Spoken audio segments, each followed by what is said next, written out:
better mystic than Laker. I always say, I suppose if always is this specific intro to this specific video. Hello and welcome back to Wario Land 4. On the last episode, we began the Emerald Passage, and in this episode, we're going to finish the Emerald Passage with, we're going to begin with the Mystic Lake, the water level for the video game. What? Is this technically the water? Yeah, this is the most technical of water levels. There are levels with water in them, of course, but this is the most, like, probably a water level contender out of them all, which is actually kind of interesting that there is no just straight up and down like super water level. Like this is the closest thing to a water level we get, which is interesting and kind of nice because water is just kind of this weird like simple foothold they put in games a lot of the time as like just oh, here's something to kind of differentiate with some gameplay. It's kind of nice that this game doesn't too heavily lean on water as a crutch. Something that we just did there, we picked up a big heart container, which I don't know if I've mentioned, but it fills your hearts to full regardless of how many hearts you have, which is cool. But something weird about that is the only way to do that, I believe, maybe there's a way that you can get to it at the end of the level, but the only projectile here was that Spearman, and since the Spearman is an enemy who drops spoils, he won't respawn, so you could have potentially killed the Spearman and then never been able to make it back there. Maybe there is another projectile you could have brought on later in the level, but I don't think so. It would have been way later too. And if you are capable of doing it, it's something that I've never considered doing. So here we have another water enemy. Clam? Oyster? I don't really know the difference between them off the top of my head because I've never really lived close to the water and I'm not a marine person. In fact, I'm not even sure if the word marine denotates water life or if it's just sea life. I have no idea, so obviously I'm not the expert to talk about this. I just wanted to make sure that wasn't a breakable wall. But yes, the clams are pretty simple enemies, just like the goggly blades. You hit their soft bottom of their shell. Actually seems like the worst place to attack them, but you hit the bottom of their shell and they die. So there's not too much going on there. Now this is a purple pipe puzzle room that always gives me a little bit of difficulty, because what you're supposed to do is use charge throw to get Professor Arrowstein across here, but then you need to throw him in such a way that he breaks that block. And what I normally try to do is I normally try to like do a charge throw and lob him so he bounce. I don't know why I just moved my finger. You can't see. I normally try to lob him off the ceiling in such a way that he hits the block, but what you're actually supposed to do is you're supposed to find a nice place back here where you'll throw him where he'll clear enough distance that he hits the block. Like that was not good. I should probably be just a little bit farther back. So this is one I normally keep repeating. The nice thing about purple pipe puzzle rooms though is you can do them as many times as you want. You just leave the room and it'll reset the arrangement. So it's not like super difficult to retry.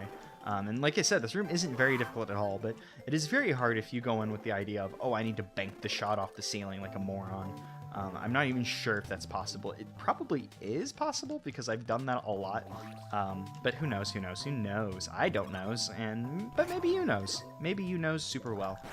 Oh, and the clam got me. When the clam gets you, he like just noms on you and pulls you down. That's interesting. I've never been grabbed by the clam in such a way that that's happened. And now I've gotten hit by the clam twice. I mean, I've been hit by the clam before. I've just never been bit by it and dragged down. I've never seen that. And if I have, it's gone from my memory. Like most things. As we can tell, memory, not the most reliable thing in my case. But luckily, we get one more heart blob drop from an enemy, and we'll be full health unless we find a heart in the meantime. So these weird horror eels, horror, not H. These weird horror eels. I don't know what the hell they are, but they're terrifying looking. You can always tell when they're in a hole just because you're able to see the eyes just beyond there. And did that goggly blade go down there? I thought he would have despawned and gone back up. Oh no, he just straight up and down like despawned. Not that we're too worried about the money they drop. Oh, they only drop a 10. That's not really worth our time killing them after all, huh? I guess killing the goggly blade is more, the value in killing them is more just getting them out of the way because they're kind of annoying enemies. Like breaking these blocks are more worthwhile because these big blocks have the chance to drop a 50. I actually don't know how the block coin economy works. Like sometimes they don't drop coins and sometimes they do, and I don't know what dictates that. If it's random, if it's like certain blocks always drop coins, like in Wario Land 3 there were blocks that always dropped the colored coins. Like that was all like pre-decided. So I don't know how that works, if it's just random or if it's pre-decided. Because if it's random, that would kind of suck, like especially in levels like the Hall of Hieroglyphs that have a super tight coin count. which might be why that level, like, sometimes I just get silver in that level and I don't know what I did wrong. So it might just be a matter of coins are dropped at random, or it could be that coins aren't dropped at random and I'm just doing a bad job, which is probably the answer. So this this breakable wall is a little hard with its tell, just because you can see that there's something back there, but you can't immediately break it. And what you have to do is something you might not know that you can do, and that's that you still build up speed. Or actually, wait, I think we might have just built up enough speed that we were able to click. Yeah, we got the after image before the jump, but you actually will keep your momentum while jumping, so you don't lose it. You don't gain momentum in the air, however, though. And there was a new transformation, but we exited it almost immediately. And that's Springy Wario. It's very similar to Puffy Wario in that you just kind of go vertically up. But unlike Puffy Wario, you have a little bit less control. Like, you do have a bit of air control, and you can finagle it a little bit. But you get one jump and then you're done, so you got to use it carefully. And I don't know what the point of coming up here is other than to kill those enemies and get a little bit of money. It's either just, hey, that's a little bit of money to have, or that might be like a hiding place in higher difficulties for things. So we'll talk about higher difficulties later on in the LP. Oh, that's a weird one. See, that's also something I don't like is you don't always get all of the gems in the correct order. So, like, even though those are the two quickest gem pieces, or the two most immediate gem pieces I can get, they're not like the, they don't fill in clockwise. For some reason, they don't always fill in correctly, and that's always bothered me. And oh boy, here's another transformation we can talk about. This one's kind of a reach for transformations, but it sort of counts, so I'm going to talk about it. It's Bubble Wario. Just like Puffy Wario and Spring Wario, you just travel vertically up until you hit something. The only difference is you're in the water. Bubble Wario does have a purpose, though, and that when you're Bubble Wario, you can go through fast currents that Wario can't swim through. Because, like I said, there's no power-ups in this game. So there'll be no point where we get like, oh, this is my swim speed power-up, and I can now swim fast enough to get through a current. The only way to get through a current ever in this game is to become Bubble Wario and go straight through it, which I mentioned because we're going to be doing it right here. Just come up here and get a collectible. And I honestly, for a second, I was like, oh yeah, the compact disc, but no, the compact disc is actually in a very, very, actually, have we picked up the compact disc? Where the hell is the compact disc now I think about it? I was going to say it's in a super notable place, but I actually don't know where it is. I was thinking of a different level, unless this level, how the hell is this level shaped? I can't think of where it is off the top of my head. That's starting to spook me. It's fine, I'm sure it'll all work out. I've played this game a bunch of times. I'm sure I have it decently enough memorized that I haven't just straight up and down like just passed something that we can do. Something neat is we can come over here and immediately see the frog switch, but we'll come back to that in a second because I want to just show you guys what's crack-a-lacking down here before we hit it. There is a water current that we were able to see on the other screen that's stopping us from swimming past there. Nothing we can do about that for now, so our only option is to come in here and interact with the purple pipe puzzle room and then interact with the frog switch and see what happens. This is an interesting purple pipe puzzle room, and in that I can't actually traverse it correctly. Please get knocked over, Professor Arrowstein. What you want to do is you want to throw Professor Arrowstein, and you have to race him because he's going to fall down here, hit those switches, allowing you to continue up. It's just a small like race against time. It's a nice little thing, and also it's nice because Professor Arrowstein, you can't get him out of the water once he gets in there, but he whips out a little scuba gear and goes back and forth, even though I guess that's not scuba. Is that scuba? I always forget like scuba and whatever the other thing is, because there's scuba diving and then there's something else. I can't. Snorkeling. That's a snorkel. Yeah, snorkels don't work that way, but hey, he's got his PhD. I think no, wait, you don't need a PhD to be a professor. Is he Dr. Arrowstein? Whatever. He's a learned man, and I'm sure he knows what he's doing. But yes, we have to hit the frog switch to be able to continue onwards, which is a nice little thing we're going to start seeing, where hitting the frog switch changes the environment. In this case, it changed the environment by shutting off the flow of water, allowing us to continue back here, get the Keyser, and interact with this weird-ass octopus that might only be in this level. If there is another one, it's like at the very, very end of the game.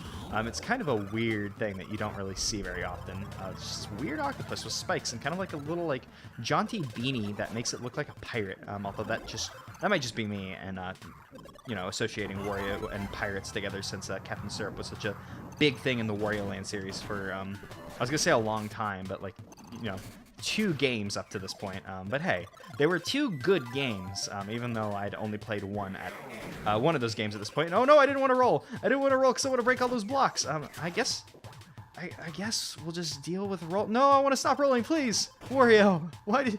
I mean, I guess that worked out because we broke that thick block, and this level actually did have the compact disc where I thought it was. I didn't know rolling broke thick blocks, actually.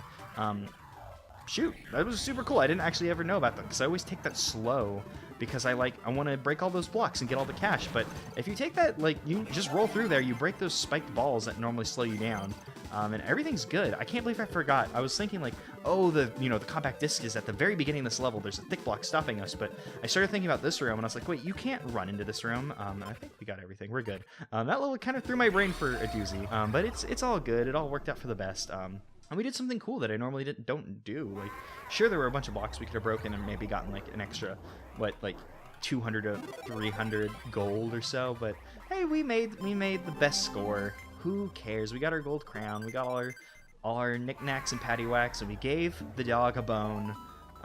Although in this case the dog was a bone, and the old man who came rolling home was Wario, and he wouldn't like you calling him an old man because he's a young strapping lad, quite a cutie too, to boot, might I add. Such a cute boy, that Wario. So we can move on to Monsoon Jungle, which in my heart of hearts, I always think about this as like, oh yeah, this is also a water level. But really, Mystic Lake is the only level that you really like traverse like a big like underwater like section. Like there's like maybe one other part in the game where there's a large section of water you traverse, but it's not like that. Like how big Mystic Lake is. Mystic Lake is really the only water level in the game, and I find that interesting. But hey, you know, 18 levels, one water level, it ain't too bad, I suppose. Oop, and I didn't want to fall in here, but it's fine. These scuba alligators, you can't kill them by bumping them into their soft underbelly like you do with most water enemies. You just kind of make them nervous and they swim away, so you can't actually kill those enemies. I don't think. Maybe if you ground pound them. I'm actually going to try that, see if I can ground pound them right. Because they normally jump up at you, but no, I missed that.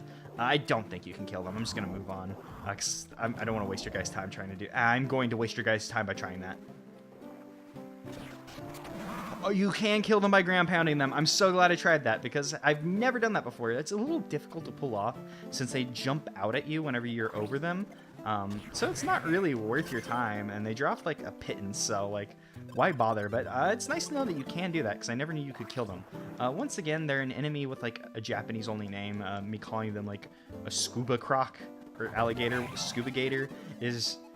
I think that's basically what its Japanese name, because its Japanese name is like a something Iwami. I can't remember what Japanese crocodile is, even though I should know because it's said so many times in early One Piece, even though it's like in the 100 episode mark, but that's still kind of an early One Piece technically. But you know, my high school memory is failing me, and I can't think of what crocodile in Japanese is, even though I'm not sure if this is a crocodile or an alligator.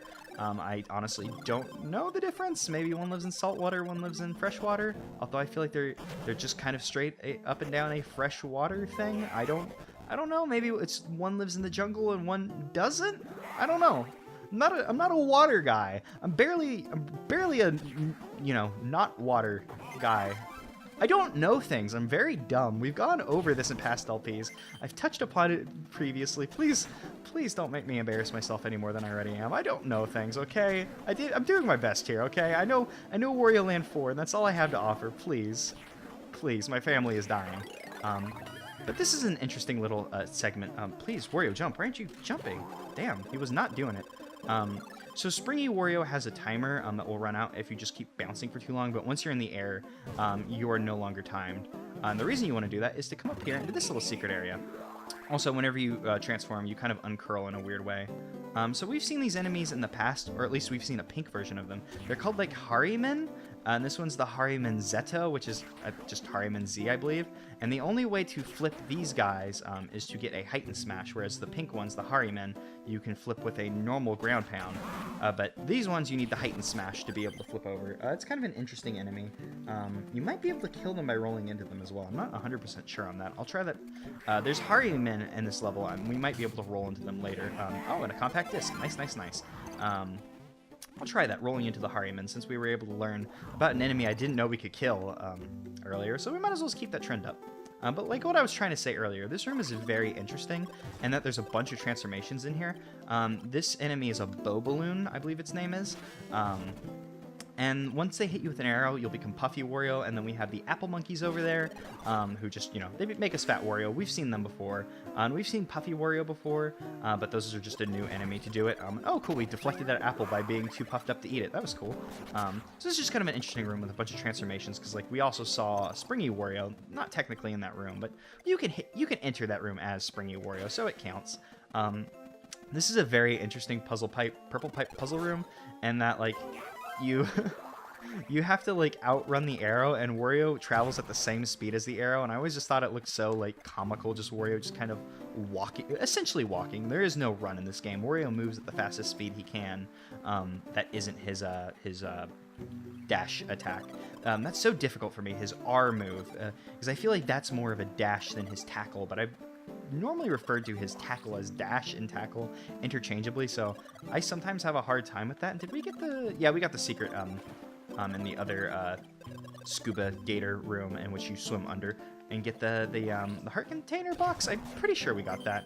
I'm starting to just completely forget, because I tend to autopilot a lot whenever I do LP stuff, and I play all of my... I do most of my stuff live. Sometimes I'll go back and record something in post, like I did with the minigame stuff, like I mentioned. The rest of that episode, you know, was done live, though, just because that's the way I feel it works the best. I feel like I don't know what to talk about if I'm not playing the game. I feel like I can do it a bit better while playing the game. But the downside is I have a tendency to just go complete autopilot, because I know these games pretty well. So it sometimes ends up being a little weird, and I want to go ahead and break all these blocks, because they're going to be in our way. Something interesting also that I did not talk about, not that we're not going to enter the post-fold here, but this game has a level of emergent gameplay to it, which is oh, I did not want to kill him. Okay, well that's fine. He's going to respawn, but this is going to make this a little bit interesting.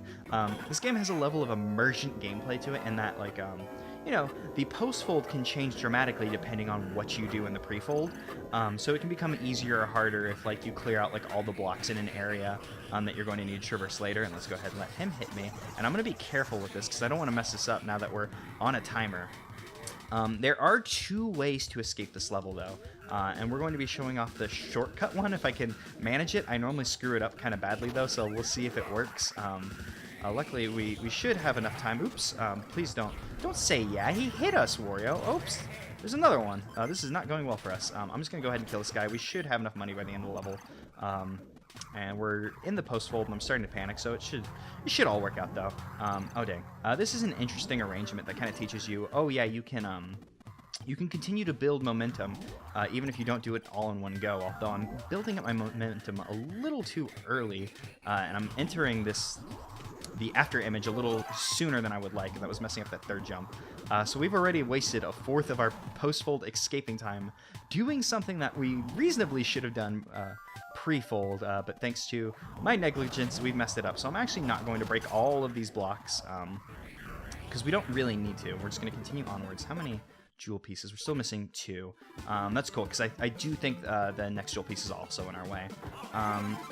This room is interesting and kind of annoying to me, because there's obviously, you know, an area you can't get to without a projectile up above, which led me to, like, not know how to do this room for a long time until I got too frustrated and just started punching walls, which is probably what they expect you to do to solve this room, because I don't know how else you would do this. Like, you know, the block you break is in the air, so it's not really the most natural one to hit.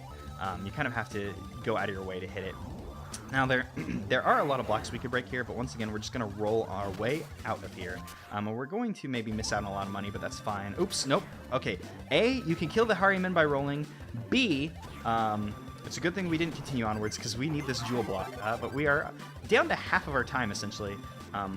Oh, I want to show this off just because we can. I'm gonna risk it for the biscuit, even though I could mess this up and we could lose. You could climb this up, and this would connect you back to the previous areas that we explored with the scuba gators. But there is a secret like shortcut out of this level, and you just have to roll on out. Is this a no? That's not a rollable hill.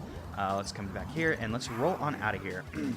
I'm very bad at the shortcut, just because I always seem to mess up the jumping time on this, but we just need to jump up on that ledge, and if we can do that, we'll get to a shortcut that should take us out of this level a bit quicker. And now that I think about it, we might be really pressed for time, because I don't think I did the purple pipe at the very beginning of the level. I think I just walked... Yeah, I'm pretty sure I just swam past it, so this could break bad very fast. Alright, there we go. I just needed to stop talking and concentrate to do that. So once you do that, you can enter the secret little area, which is denotated by a crack in the wall. I found this one by complete accident, though. I can't take credit for having found this by myself. And oops, well, I mean, I guess I did find it by myself, but it was an accident, so it doesn't feel like it. And let's go ahead and I'm going to risk it and try and kill these Hariman Z, just because that's the kind of person I am. And oops, you know what? You get to live, buddy, because we have our coin limit. We're good, we're good, we're good. And we can come up here, we can grab our Keyser, we can come in here into this purple pipe that I don't think I did. This one's pretty easy, though. You just rush through. You hit that block as you run. You knock the rock out of the way. That would fall into the water if you were too slow. We're going to go ahead and hit that block because for some reason they block off the exit for that level for you by that thing, or from the purple pipe puzzle room with that thing. And oops, I missed that jump. We only have 30 seconds left. I'm going to go ahead and talk about what happens when you run out of time. When you run out of time, Wario starts hemorrhaging money. Oh, look, he gets panicked whenever you idle too long. There's an idle animation I want to show off. But yes, if you wait too long, you start to hemorrhage money instead of just immediately losing. And once you run out of money, I think you start losing hearts. But we're not going to see that. We're just going to jump into the exit and be safe. And it's all good in the hood. As long as you exit the level with time remaining, it doesn't matter. There is no like score to be garnished from that. Like, oh, you had this much time, have some money. All the money you gain is just based off of remaining hearts and coins collected in the level. So there's that. But there's that. That's Monsoon Jungle. We are done with all of the levels in the Emerald Passage. And we can continue on to the boss of the passage, because now that we've beaten all the levels, we've gotten all the jewel pieces, we have access to the end of the passage where the boss and the item shop is. We're actually going to go into the item shop once again. We're going to skip minigames, because I don't want to do them. I also have all of the frog medals I desire for this run. And actually, probably for this entire LP, we probably won't be seeing... Actually, I take that back. We're going to be looking at one more thing with the minigames. And oh, the cat ran into the item shop. Sometimes the cat will run into the item shop, and it's nice. You can come in here, and you can find our friend, the item shopkeeper, who, once again, looks like Mr. Game & Watch. And once you've beaten the entry passage, the item shop will have a second row of items, which cost more, but are way more powerful. So the way this works is this first row of items deal steadily more damage as you get up. But then you have more powerful items, which I think just straight up and down deal more damage than all of the first row items. But then on top of it, each boss has a weakness, and the weakness is always one of these bottom items. The boss we're about to fight is weak to the black dragon, I believe. I'm just going to check my... Yeah, I just had to check my notes because I wasn't completely sure if it was. But there's that. I'll be going over the items that the bosses are weak to before each boss fight, but like I said, I'm not going to be using any of them because this is normal mode and it's pretty easy, and honestly, I probably wouldn't use them in higher difficulties just because that's the kind of person I am where I'm like, no, I gotta do it, it's gotta be me, and let's go ahead and collect our free smile. It was like a goat noise, I suppose. Always play a weird sound effect before they do it. It's kind of interesting. And I always love this transition here where the door like slowly opens and you enter this weird void. Apparently there are sprites for like the door like opening like proper. But hey, whatever. Here's the boss of the Emerald Passage, Cractus. And this is honestly maybe the hardest boss in the game for me. You can sit here and waste as much time as you want. Boy's asleep. You can also hurt yourself before you wake him up by jumping into his leaves, and he'll just kind of giggle at you if you do that. Let's go ahead and climb up here so we can hop on... Oh, I wanted to hop on his weak point, which is his soft under top of his head. I've just been saying underbelly a lot, but yeah, you can ground pound on top of his head to deal damage, which you can do whenever he flies by. And he'll kind of like eventually get higher on the screen and start trying to whip his leaves at you. There is a way to defeat him where you ground pound him and you jump back up on this ladder and you ground pound him again before he's able to recover, and you just kind of stun lock him and defeat him like in one go, and they do that in speedruns. I can't do that though, so just pretend I didn't say that, so when I defeat him it's more impressive, because this is the boss I always have the most difficulty with. One of the reasons for that is I have a difficulty with his hurt box, in that I sometimes miss the correct spot where you want to ground pound. You want to ground pound like right between his eyes. Sometimes I try to ground pound like the back of his head and kind of end up slipping through it, or too close to the front of his head. You got to get him like right between the eyes for it to work. And also I should probably show this off before I either A, die, because I've taken a ton of damage in this fight.